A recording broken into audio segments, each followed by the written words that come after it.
조인섭 변호사의 상담소.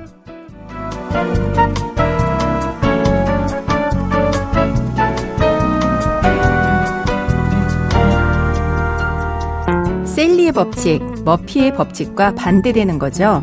놓칠 뻔한 버스를 간신히 탔을 때, 회사에 지각을 했는데 마침 직장 상사가 자리에 없을 때, 이처럼 모든 일이 좋은 방향으로 이어지는 걸 셀리의 법칙이라고 하는데요. 여러분의 일상도 곧 셀리의 법칙으로 흐르게 될 겁니다. 어서 오세요. 조인섭 변호사의 상담소, 지금 문을 열겠습니다.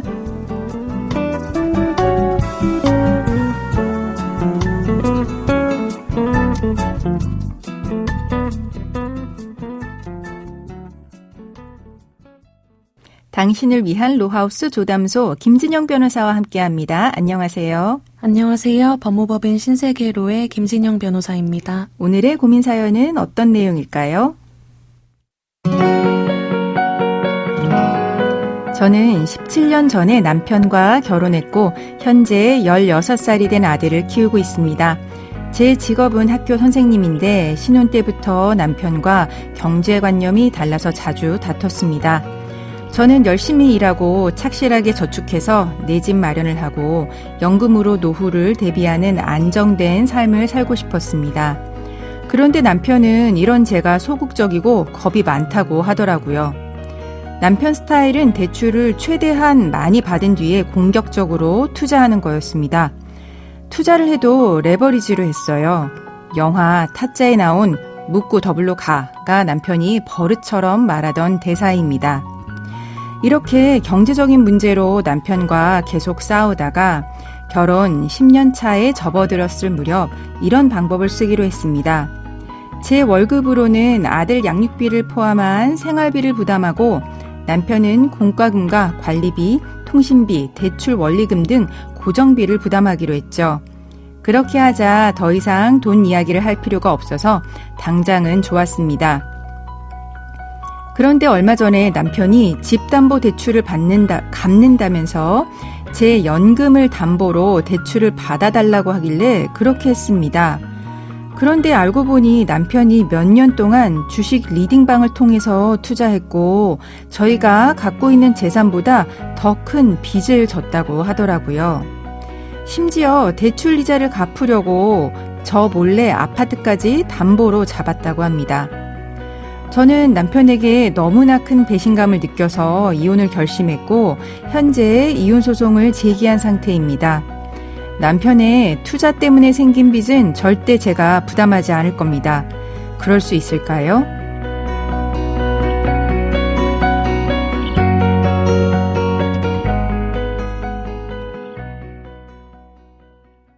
조인섭 변호사의 상담소, 경제적인 문제, 특히 남편의 투기로 이혼을 하고 싶어하는 분의 사연이었는데요.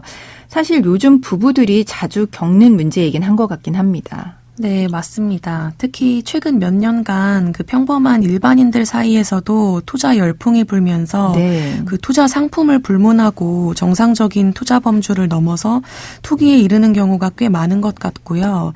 특히 이제 원만히 협의 이혼에 이르지 못해 그 저희 변호사들이 개입하는 이혼 사건에서는 더군다나 경제적인 문제가 주된 귀책 사유인 경우를 많이 보는 것 같습니다. 네, 맞습니다. 근데 이제 투자를 잘하신 분은 저희한테 이혼 상담은 안 오시고요. 투자를 실패한 분들만 이제 많이 오시기는 합니다. 그죠? 네. 남편이 집 담보대출을 갚는다고 해서 사연자분이 지금 연금을 담보로 대출을 받아준 상황인데요. 남편은 그 돈으로 사연자분 모르게 주식 투자를 했고요. 이거 사연자분 이 대출금 채무 재산 분할 대상이 되면 안 된다 이렇게 주장할 수 있을까요? 네, 가능할 것 같습니다. 사연자분의 남편이 결혼 기간 중 사연자분에게 주식 투자 사실은 전혀 알리지 않은 상태에서 그 형식상 남편 명의로 되어 있는 아파트에 대해서 주택담보대출 원금을 상환하겠다고 하고 사연자분으로부터 대출금을 이제 건네받은 경우로 보이는데요. 네. 이 경우에는 사연자분의 남편이 실제로 이 대출금으로 그 원금을 상환했는지와 무관하게 네. 사연자분께서는 그렇게 알고서 이제 부부 공동채무로서 이걸 건넨 것이니까 재산분할 대상에 반드시 포함해야 할 것으로 보입니다. 아, 그렇습니까? 네, 그럼 대출금은 재산분할 대상에 포함이 되는 거고요. 그러면은 만약에 남편과 사연자분 모두 채무밖에 없는 경우에 사연자분의 대출을 갚기 위해서 남편으로부터 재산분할금을 받을 수는 있을까요?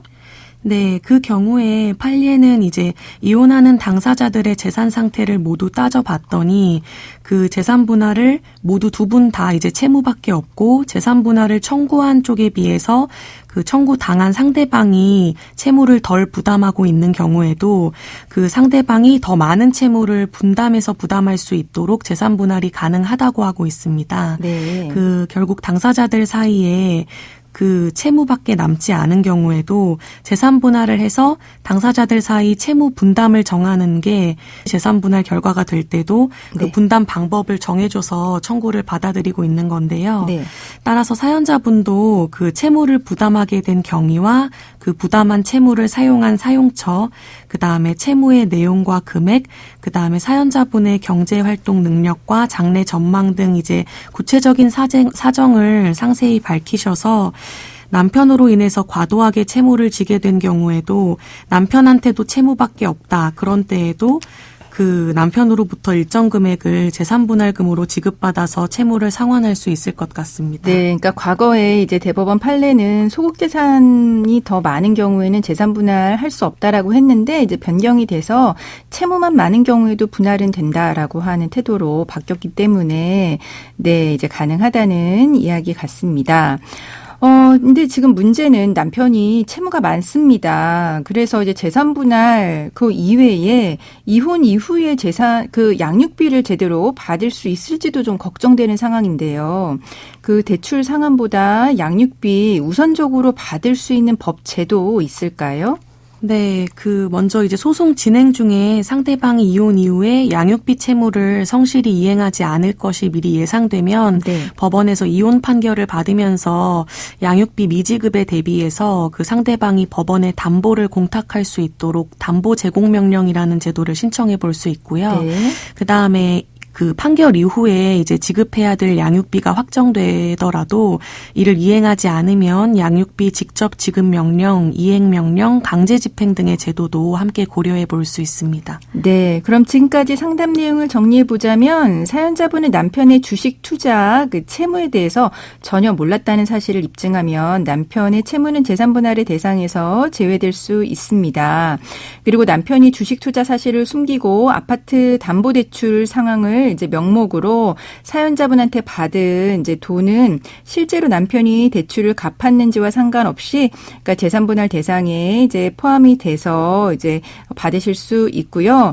다만 지금 현재 부부의 상황이 적극 재산보다 소극 재산이 더 많을 수도 있는데요. 이런 경우에도 채무 경위와 혼인 생활에 대해서 입증하면 사연자분이 재산 분할 받을 수 있다라고 하는 거 알려드렸습니다. 지금까지 신세계로의 김준영 변호사와 함께했습니다. 감사합니다.